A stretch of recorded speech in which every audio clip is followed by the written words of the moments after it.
असुमना सुम लाकपना नुमित खरनिदी हौख्रे मखोइगी खुल यौसिलक्ले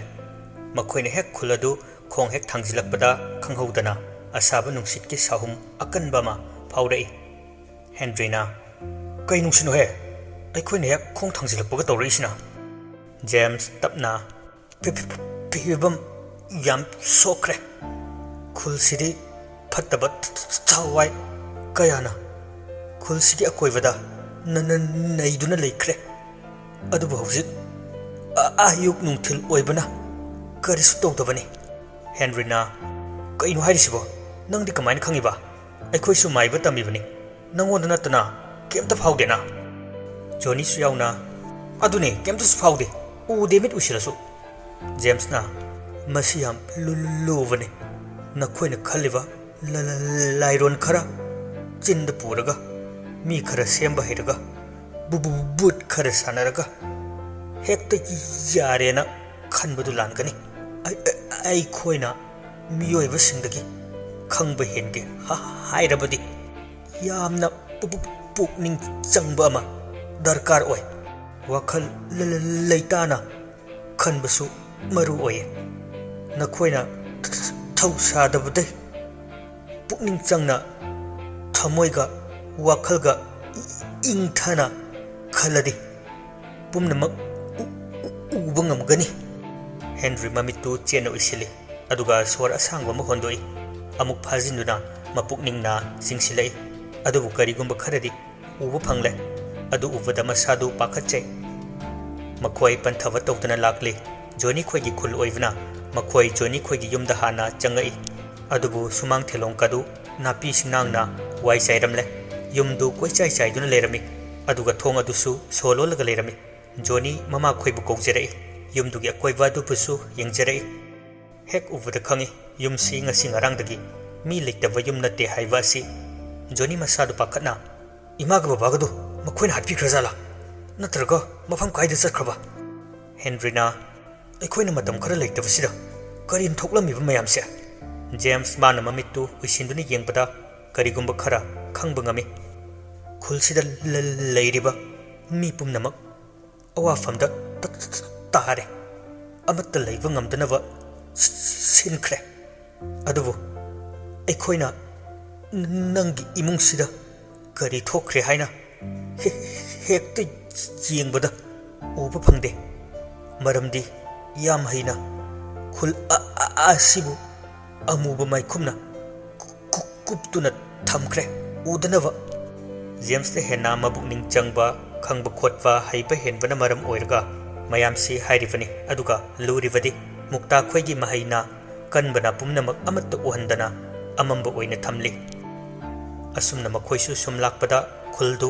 लंबी मीसु चटपा उदे इताक ताकई खुंजा सिंगदु लोइना हाटख्रबरा नत्रगा युम थादोअगा चेनख्रबा हाइबा असि मखोइगी मबुकनिंगदा चिंगनबा वखलनि लंबीदा सुम लाकपदा मुक्तागी थोंगाल यौसिलक्ले मखोइ मसादा लाइरोन खरा सोंदुना लांथोरई हन्ना फावबा येंगदना तुमिन्ना मथंगी खुल हेनरी खो यौसिलै थोंगालदु लोंदुना थम्बिबा वा अदु थिंगदुना लेरमबदु उबदा हेनरी अमुकसु पाखले मागी ममा मपाबुसु लेरमरोइत्रा हाइना युम इंखोलकदु पुंचाइ चाइरगा नापीना आ यौखै सोंगदुना लेरमी युम मदु थोंगलोंदुना लेरमी अदुबु सोदे लोलमदे हेनरी चंगसिलागा इमा इमा आई हले थोंसे हंगदो इमुंगदगी यामना कीना ओ कनानो मै पुथोरक्तृङैदा युमसि थादोगा याम थुना चख्रो हेनरी खोइसु ngei करिनो खुमलइबा पाउखुमसि खना इमा आइने नचा हले थोंसे अमुक्ता हंगदो मखोइना फना कौरबसु थोंदि हांदोक्ते हेनरी सुक्थरगा कइनो हौजिक ओइरिबा फिबमसे इमुंसिदा लेरिबा सि अइगी इमागा पाबगरा जेम्सना खुलनी सिदा लेरिबा मी पुमनमक मखोइना आनम आहा चुहंदुना थमख्रे केमता मकोक थोक्तनबा तालक्तुदा शांतिदु मकुत्ता मई पाइरगा थोगलै नुंथिलदुदा तौरिबा मतवदु उबदा मखोइदि हेना ngakre इमा आइने शांति हेनरीगी कोक्तगी तोन फाववा मुन्नि येंगलै अदुगा मैदुना इंसिलै हेनरीना ता फारगा कइनो इमाना तौरसिबो शांति असेंगबमक्की मचानी खंगबदा हरावबा कैदा ममित्तगी मपी तारगा इमागी इबुंगा इमादी मंग चप मानरे इचाबु याम वाना ngairamiबने मपासु थोगलै मचासिंग लाकपदु उबदा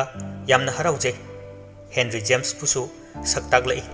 बाबा माक्सी जेम्स कोबने अबुक ngανबिगी मसु नुपाने अबुकसु ताइबंगपाल थादोग चटख्रे अखोइना माबु मफमसिदा पुराबने थोइबी जेम्स ते याम मुन्ना यंगजरे अदुगा तपना मतम अमदा अइगी अबुकनी इधौ इपु कयाना ताकपीरमी अबुक ngανबि लेरंबना अखोइगी सागैसि ngasi फाववा लेरंबनी हाइने अदुगा मखोइना लेट्रिङै खुलसिदा करी थोकिबा हाइबदु हंगलमी इमा खोइना करिगिदमक नुंथिलसिदा मैनम पाइरगा थोलकपा अदुगा खुलसिगी मीसिंगसु अमत्त उदे मखोइना कदाइदा चटखरगे शांति याम नुंगाइतना नखोइना चटखिबा नुमित खरदिगी मतुंगदगी खुलसिगी हानगी लेरंबा मवोंग पुमनमक अहोंगबा लाई खुलसिदा मिसिमिना तोइबा अकी अखंग पीबद नतना अंगांग मसिंगसु नोंग मनोंगमगी मयंग ताबा होरक्के अखोइबु चिंगनबा मखोइ खरना युमसिदा लाक्तुना कुपना सेनखे मखोइगा अखोइगा लेना लेना युमसिदसु थोखनिंगदब कया थोकपा होरकपदगी युमसिदा लेरंबा चिंगनबा पुनमक कोकपा होक्के अदुबु नोंग मनोंगमगी फिबम सोकचिलकपदगी लेरिबा खुंजासिंगना वारेप अमा लेपा होक्के मदुदी अहिंग नुंथिल खक्तना खुलसिबु कुपना सेनबा कनाना करी तौरी हाइबा खंगनबा हेनरीना मसिदा खुंजासिंगना करिसु खंगबा ngamdabra पुमनमकी होरकफम ओइरिबा मफमसे तोम्बी तपना असुमना जेक्सिना कुपना सेनबदगी खुलसिदा अंगांग मांगबा कैदौबदी लेपखि मयामसु हराउनखि खरा फरद्रा खन्ना अदुबु नुमित्तु असुम थो तमलमलबा माले मुक्तागी इमुंगबु कुपना सेनदुना लैबा खुलसिगी ना खरना अंगांग अमा चंखिबु उये हाइदुना ngangnarappadagi khul ani sigi miyam pumnamak makutta khulai amamam paiduna muktagi imungda thomjinba hokki jonina loin hatkraba mukta khoidia shanti na makha tarai khoi saunaraba miyamna hatkani haiduna changbani yam kanna yumdabu kawi imungda thonglonduna moidi adumak lei mayamna sang ama leiba adu hangdo aga yenglubadadi amukta udriba saktam ama uki aduga mangkhre haina thiraiba angang adugi akakpa makoktu targa leirami adu ubada miyam punamakna yum adubu thugaiba amang ata thukhanba haurakhi na kharana makhoigi thongdu thugairaga imungda changbada numit mangan machet amatta uhandakhai yamna mami imungdu ing lauraga mi singdusu yamna hainadaba poklakhi masa singtuda sumsum changlakpada ka amada kiningai oiraba maong ama uki matam kuina mangkhre khanariba thembibu makhut makhong punsinduna angangba sindur kaya jaiduna amadi phibam sokna makhada asibagum targa leirami machindagi aibu kanbiyo haiduna hanjin haijarakhi madu uvuda khoi saunaraba miyamna makhoibu hatlaki haina sangsinbada khanghaudana tamthiba maongda mi singdu matomta masa singdu leithektuna siba horakki maningda leiriba mayam adusu mathwai hingnaba haiduna kaiduna chenabada makhoi masen maktada netpada thawai thakiba kaya amani numitudagi khulse handagi amkhena tamthiba horakki tumna misi chadana siba chatna sor thalaga hatpa akiba tamnaba kaya ama horakpada natana makhoina hanadagi aronbu oina tawramba thabak adu phongna yumda changlaga mi chingthok hatpa horakki masidei khunjasing mayum thadoktuna chenaba horakle jonina adudi aikhoi ima khoisu shanti kapladuna nangi imaga babaga la ami aikhoida athapada leiba nangi namabo khoida chatlani joni hala adi khara haibi yuna hairambani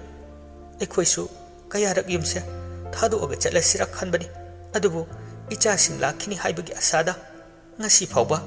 yumsida leirakpani makhoisu wari pumnamak tavada masa singdu sauningbana mai hore james na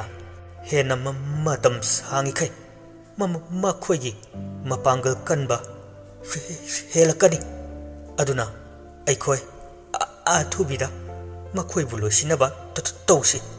henryna aikhoi hoje kari tawba yai james na taktuna amadi potlam sing kai langba hokre मानसु हेन खंबनी हनुबी अदुगा मतम सांगना लेरकप मरमना अकुप्प पुमनमक खंब हेनबनी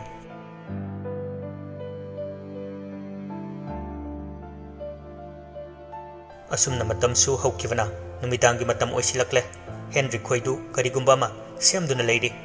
शांतिना चाक लोइदुना इबुंगा चाक लोइरिनी हे चाक सि हाना ngana चाथोक्सि Henry खोइसु चाक चानवा हाइदुना लाक्तुना चानवा हौरई मखोइ वा अमतदि ngangnade Tumin Tumin चाय तालक्तुदा तिन मथक्ता करिगुम्बा मा चटपगी मखोल तारे मखोइ करिनो हाइने यंगले तोंबी तपना मैहक्की मतुंगदि लोइदनी युमसिगी अकोइवदा हेनरीना आई थबक तौगे खंगनिदना मपालदना ताइंगोना लुचिंगबसिंग अमदि तोंगसांगना लुचिंगबसिंगदु मागी मागी मी पुदुना लाई तोंगसांगना ताइंगवा नंगी टीमगी पुन मचासिंगसे लम याम हेलिको खरा चेक्सिलो ताइंगोना आइगे पुचिंगदा पानाबियु हाइदे नंगी पुत मचासिंगसिदि कयाम फदरा नंगा ngang na doi saruk ai tamna jarurage ताइंगोना लुचिंगब कांगुनी हेनरी खोइदा लाइबा असि युमसिगी अकोइबदा अकी अखंग थोखनवा अमदि थिनबा लावबा कया तौरकले जेम्स खोइसु याम ngai अकीबा तमनबा मफम अमतदा असिगुम्बा अमुक्ता तौबा थेंगरक्त्रे जेम्स ना करिगुम्बा पोलम खरा सेम सादुना अमदि मकोक्ता कोगी जेतुना यांकोक अमदा हापगा पुथोरे इसिंग खुजाइदुदा ताइरेन अमना तौरगा अकोइबदु हाइदोक्तुना पुखि जेम्स या कोइबदा माबु चादोगी तौरगा ममित मना खाने यंगक लेडी हे थवाई मी रेंसा चलो ननना खोगी चाक थाक तमलवनी नंगी गुरुना फत्तब लंबीदा लमजिंगलसु ngasiday amuk hanna yumsida a kiya khang piranu charo isu mana thado iba potlam singdu mayamdu prok munaduna chari Henry अमदी जोनी सु मागी बुट सिंगदु कौनव तौरी नोई थोगलागा ओजा करी ताकपीगदबा नंग यौराब्रा ओजा नंगोंदा थबक खरा सिनगे ता ओजा एई पुक्से इनुंग नुंगाइते हंदकसे नुंगसि थादोरके नाकंदा जोनी अमदी मागी बुट अंगांगदुगा लैरंबदगी नोई वाहै अदु तावदा पाखतना बुट मचादु जोनी की मरुमदा लोले अदु उबद जोनीना मसिगी नोई सिना कया फब ओइरोइदोरी हेनरीना हौजिक मधु हाइवे मथौ तारे तौगदब थबक सिंगसे नंग खंग नत्रा अखोइगे प्लान पुमनमक सोइरकनी हाइबी मखा ताब नंगदे नोइना फट लैसिलकपदा जोनी की ममाइदा कामसिलै जोनी साहुमदुना सिटलगा स्वाइदा ताइ नोइ नुकलगा खंगब्रेदा एंगोंदगा नंगजेब सारिये जोनीना हेरा मसिदी हेनरी साउना जोनी नंगना कोक याम यौदे अदुगो नोइ नंगसुने अइना साउरादी कया फबो ओइर चलो नंगना लुचिंगलगा नोइ अनिमक असिदगी खा पांगना चलगा मयामगा मानदबा मवोंगदा थवाई कयागी थोकफम ओइरिबा युम अमा लेबनी अदु तमना चंगलगा हौजिक मखोइना कैदौरी हाइबा खंगदो अदुगा मखोइदा अइखोइ लाइ हाइबा खंगनबा सखिना अमता पीबा यारो असुमना मखोइनासु मखोइगी बुटसिंगदु थादोकपा हौरई जेम्सनासु इंखोलसिगी अकोइबदा लेरिबा बुट ब्रेडसिंगदु पुमनमक हाइदोकपा हौरई जेम्सना ngasiगी oidadi yarro aduga hayengi nimitsidda khulsigi akoibada leiriba bubut bret phattaba thawai mayamse loinamak hoidoaga amuk changba ngamdanaba maongda thabak tawrasi henryna maruoina makhoi hojik kaidouramgadabnu haiba aikoina amata khangba ngamdaba asini jonina mukta khoi hojik butgumba sanaraga leiramdoi mali jamesna अखोइना करिसु उबदा खंब ngमोय मरमदी अखोइगी माहैदी मखोइना यामना हेली तोंबीना इमुंगदा अइना सिदा थमलंबा बेलादुदि जोनीना सिदा थबक तौरिये पाबा कैदौरगे अस अइ याद्रने हे खोंग हामनिंगे जोनी खोइसु लोइना नोइ जेम्सना पाबा हौजिकती यारनिये मनिंग थोकपा ꯀꯥꯔꯤꯁꯨ ꯇꯧꯔꯣꯏ ꯅꯍꯥꯟ ꯃꯈꯩꯗꯤ ꯅꯨꯃꯤꯗꯥꯡꯕꯨ ꯇꯥꯔꯕꯗꯤ ꯃꯄꯥꯜꯒ ꯊꯣꯛꯄ ꯌꯥꯕ ꯅꯠꯇꯦꯅꯦꯍꯦ ꯐꯔꯦ ꯑꯩ ꯃꯩ ꯑꯃ ꯄꯨꯔꯒ ꯊꯣꯛꯑꯒꯦ ꯁꯣꯝꯗꯅ ꯃꯨꯛꯇꯥ ꯈꯣꯏꯁꯨ ꯀꯔꯤꯒꯨꯝꯕ ꯈꯔ ꯇꯧꯗꯨꯅ ꯂꯩꯔꯤ ꯅꯣꯏ ꯑꯃꯗꯤ ꯕꯨꯠ ꯃꯆꯥꯗꯨ ꯇꯨꯃꯤꯟꯅ ꯆꯪꯂꯛꯂꯤ ꯕꯨꯠ ꯕ꯭ꯔꯦꯗ ꯃꯌꯥꯝꯗꯨꯒꯤ ꯃꯔꯛꯇꯨꯗ ꯀꯅꯥꯅ ꯀꯅꯥꯅꯣ ꯍꯥꯏꯕ ꯈꯪꯗꯣꯛꯄ ꯉꯝꯂꯝꯗꯦ Noinoi yamna singna sangi manakta laktuna ahoba amadagi yenglei masu ure tauriba adu imungdana khonjel amana kaptuna sonbagi makhol sutari aibu thadok piu aibu yamna ware haiba wahai asi hanjin hanjin hairakli noinoi khoisu kuina leithadre yam thuna amu paiduna chali Henry khoigi manak tamna pairaktuna pau pumnamak tamlami Henry yam nuaitana thembi